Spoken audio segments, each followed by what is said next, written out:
Do you feel restricted in relationships sometimes and you don't know why? One reason might be is that you're carrying the weight of toxic relations and you're struggling to forgive.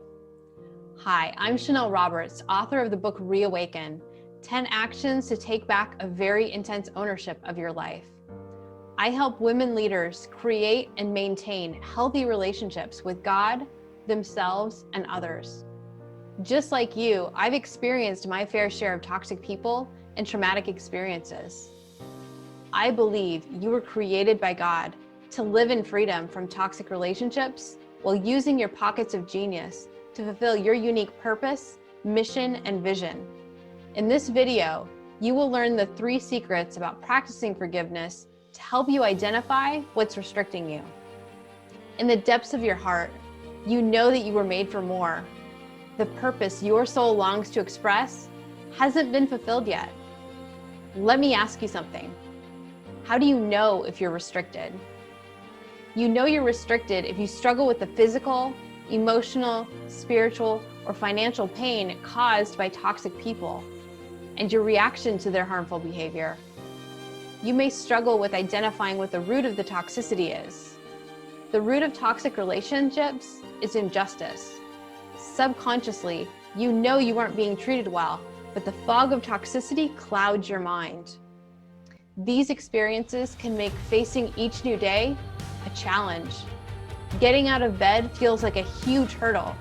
Your energy is depleted, your outlook on life is a bit bleak, you harbor resentment against those who've hurt you, but you've failed to enforce strong, healthy boundaries that would help you protect yourself because that just seems unloving or wrong. Yet in the corner of your heart, there is a small flame of desire for healthy, happy, meaningful relationships that just refuses to go out. Your heart longs for a solution, a fresh start, but you are unsure about how to go about pursuing one for fear that you will be disappointed again and hurt. Like you, that was exactly how I was feeling for a very long time. I felt oppressed, unsatisfied, unfulfilled, unimportant, and stuck in my own life. When my professional life was successful, I wanted to be free to pursue the dreams that were buried in my heart, not bound to the expectations of others whose manipulative tactics, guilt, and a lack of vision were trying to limit me. In today's culture, toxic people are rewarded. Because of this, it's easy to view forgiveness as a fool's errand. Forgiveness is wrongly used as a tool by manipulative people to excuse their poor behavior. They then demand that you let them off the hook. That type of forgiveness is toxic. It leads to unforgiveness in our lives if we're not careful. Unforgiveness is like drinking poison and then expecting the other person to drop dead. Clinging on to unforgiveness eats away at your mind. It poisons your soul, increasing your chance of early death and causing all kinds of health problems, especially mental health issues. Johns Hopkins Medicine reports that unforgiveness increases your likelihood to experience PTSD and severe depression. The Fetzer Institute found that 62% of people recognize their need for forgiveness in their lives. Your transformation starts with forgiveness. Genuine forgiveness is a spiritual practice. It's not a feeling. It's a process God gave us to help us heal from hurtful people and to bring us freedom, so we don't have to remain under the control of the person who hurt us. The process of forgiveness for the person who is harmed is an active choice to surrender your desire for vengeance to God. You are choosing to exchange your anger and hostility for God's justice, letting go of the negative emotions you're experiencing against the person who's harmed you. I know this may sound crazy, but the best way to get revenge against toxic people is to create a life you love while you live your audacious dream. Why should you forgive? It stops the other person from getting their secondary win, because when you don't forgive, you punish yourself, causing even more damage. It opens up your heart to tap into your empathy and compassion for the person who's harmed you. It releases your mind and your body from the toxicity that holding on to these negative emotions causes you. Forgiveness is not a one-and-done event.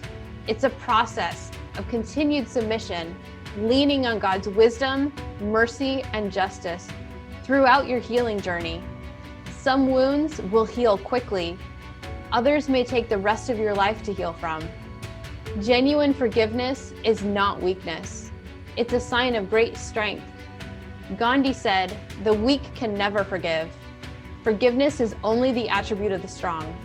It takes great courage to be able to trust God with your pain, your devastation, and your suffering, to ask Him to bring His perfect justice into your situation. I want to clarify that forgiveness does not deny that you were harmed, dismiss your right to feel angry at your injustice. It doesn't manipulate the victim or restore broken trust. It does not guarantee reconciliation. It doesn't require you to be a doormat or require you to stay in a relationship with a person who hurt you. It doesn't require you to refuse to report a person if they have violated the law. So what's the secret to practicing forgiveness? Let me share 3 of my secrets of how practicing forgiveness saved my life.